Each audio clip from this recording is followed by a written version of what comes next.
Nós estamos hoje conversando com a professora Marilyn Pérez, tratando sobre o catálogo seletivo de fotografias, filme Os Abas Largas, um tributo aos heróis do Pampa.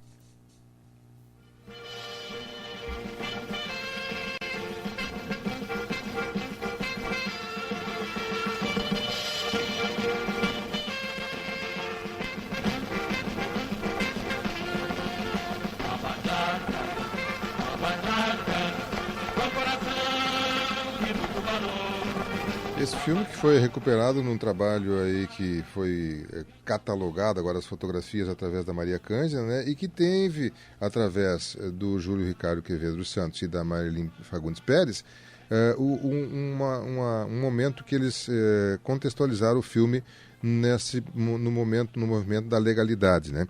E a Marilyn é quem fez, juntamente com o professor Quevedo, essa parte do livro, né? Eles estão ali na página 15, né? E estão ali colocados as informações que eles trouxeram, né? Inclusive está citando ali que é professora de História formada pelo convênio Parfur UFSM, mestranda do mestrado profissional de ensino de História, né? Da UFSM também naquela oportunidade. Marilyn, o que foi a parte que você e o professor Quevedo fizeram e, resumidamente, o que vocês explicam nestas colocações que colocaram nesse livro? Aí?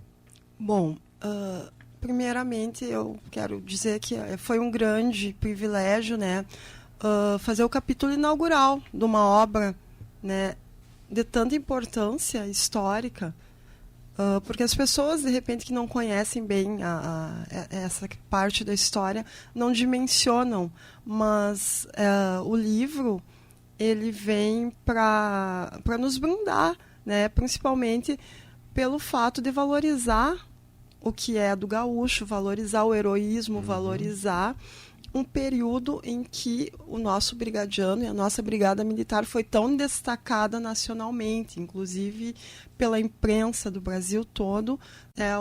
A nossa brigada era os super-heróis da época, né? Até tem uma parte do filme, não sei se tu deve ter visto ali, que tem nas manchetes ali que eles eram vistos como super-heróis da época, dado a sua importância na legalidade, né? E é exatamente sobre isso que a gente fala. Eu e o professor Júlio escrevemos a quatro mãos esse capítulo inaugural do livro, e porque um dos meus interesses de pesquisa, né, eu tenho vários ramos aí que eu pesquiso, eu pesquiso um pouco de cada coisa, mas é principalmente a questão afro, né, e essa questão da ditadura civil empresarial militar, que é um dos meus interesses de pesquisa também. Já fiz várias disciplinas, já pesquisei bastante, já li bastante, já fiz oficinas, mini cursos, enfim, estou sempre correndo atrás. Quando eu vou aos seminários e aos eventos, eu fico dividida entre o estudo étnico, né, e afro e de africanidades, e essas questões da ditadura civil-militar. Eu estou sempre correndo entre um curso e outro, né? Quando eu viajo e vou a seminários, a eventos, eu estou sempre, principalmente com essas duas áreas de interesse, e também o estudo da educação patrimonial, que é onde é meu foco da minha dissertação de mestrado. Mas voltando aqui, a nossa participação aqui é para contextualizar, porque o movimento da legalidade, ele teve como seu líder principal Leonel de Moura Brizola, que era o governador na época, e a legalidade, para quem não sabe, eu acho que quase todas as pessoas sabem, foi um movimento no ano, né, de 61, que antecedeu o golpe militar. Eles já tentaram dar um golpe, não deixando o vice-presidente, que era o João Goulart, do PTB na época, né, que hoje é um equivalente ao PDT, né, mais ou menos assim, para as pessoas entenderem. E ele era mal visto pelos empresários e pela elite, que não queriam que o João Goulart assumisse, né, por um temor do comunismo se instalar no Brasil. E houve toda uma tratativa aí, e se não fosse esse movimento de resistência partindo do Rio Grande do Sul, especificamente do governador Leonel de Moura Brizola, que confiscou uma rádio, a Rádio Guaíba na época, e passou a transmitir uma espécie de apelo ao povo aí, fazer uma propaganda aí de que o povo deveria vir para a rua lutar para que o Jango assumisse. O Jango, que também era gaúcho, né? Para que o Jango, cunhado do Brizola, assumisse a presidência, já que o Jânio Quadros, o homem da vassoura, né, como chamavam, havia renunciado, né? E para mim foi muito importante escrever sobre isso. Além do meu interesse de pesquisa sobre esse tema, eu cresci ouvindo, né, o meu pai contar. O meu pai participou da legalidade.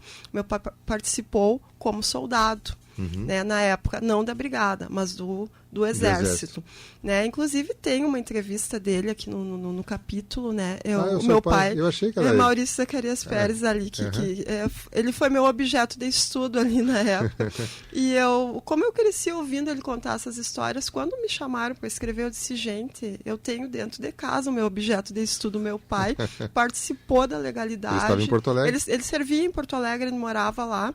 E ele ficou, como eles diziam, aquartelados, né, por 10 dias. Ele ficou no quartel e eles ficaram em prontidão, em regime de prontidão, e o indicativo dos comandos era que eles atirassem mesmo na população, que eles não podiam poupar ninguém, era para entrar atirando, e o momento que eles fossem chamados era somente se a tropa de choque não se conta de resolver o problema.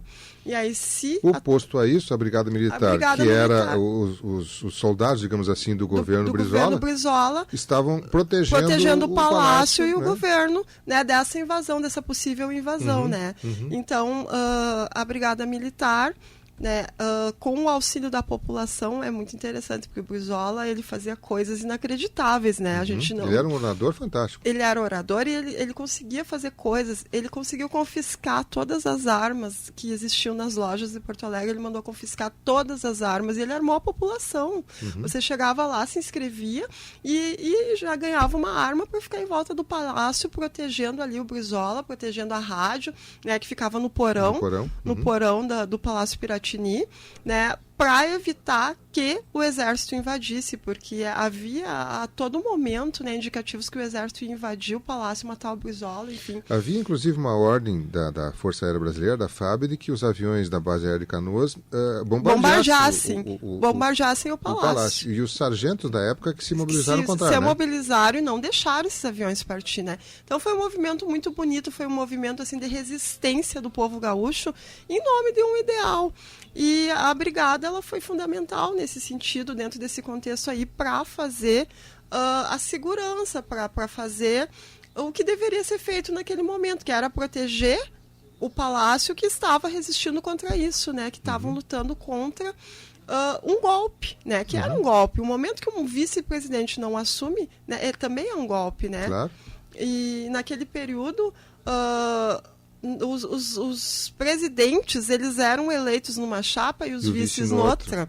Você podia votar em vice diferente, não era como é agora. Foi o que aconteceu, né? Na época, o presidente era de uma corrente, digamos, do centro-direita. E o vice era esquerda, né?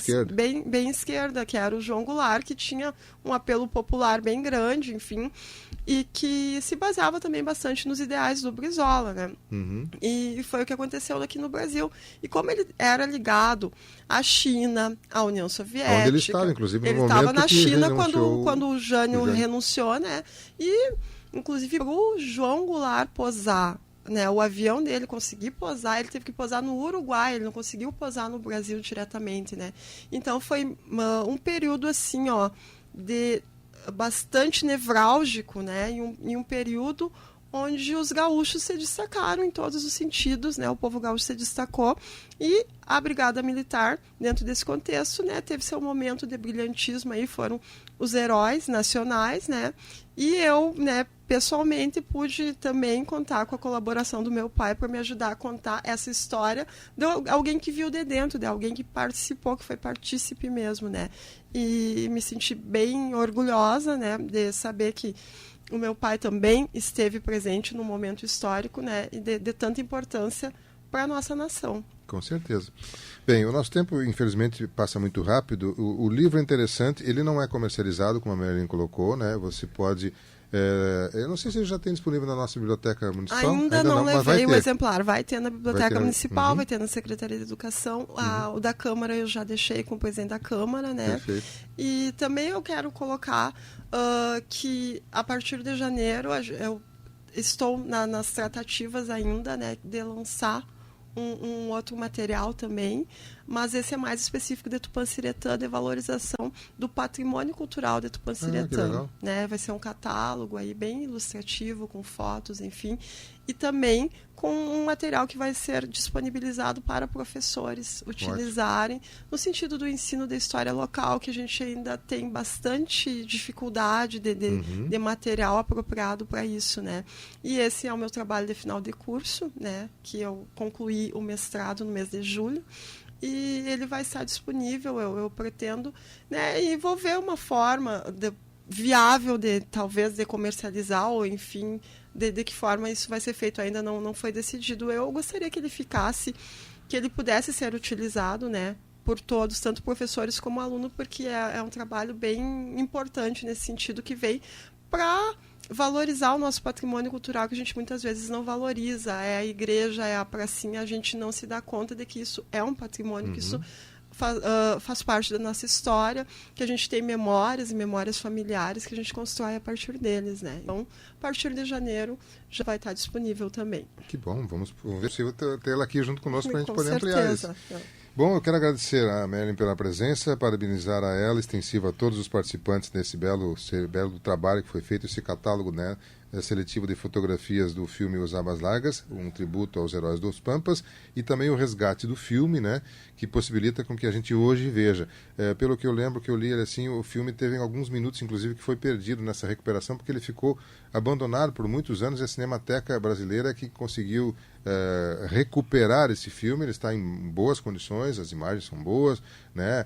Claro que com os recursos técnicos da época, de imagem, de som, que não é um recurso que se tem hoje, mas que foi feito e que registrou aquele momento e resgatou a história dos Abas Largas. É uma história orgulhosa da Brigada Militar, que numa época, em 1950, 50 e poucos, onde não havia segurança, especialmente no triângulo do Abigeato, que eles chamavam, que era Rosário do Sul, São Gabriel e Cacequi, né? Era essa região assim, mais atingida por esses marginais, né? E que a Brigada teve um papel fundamental para poder estabelecer a ordem.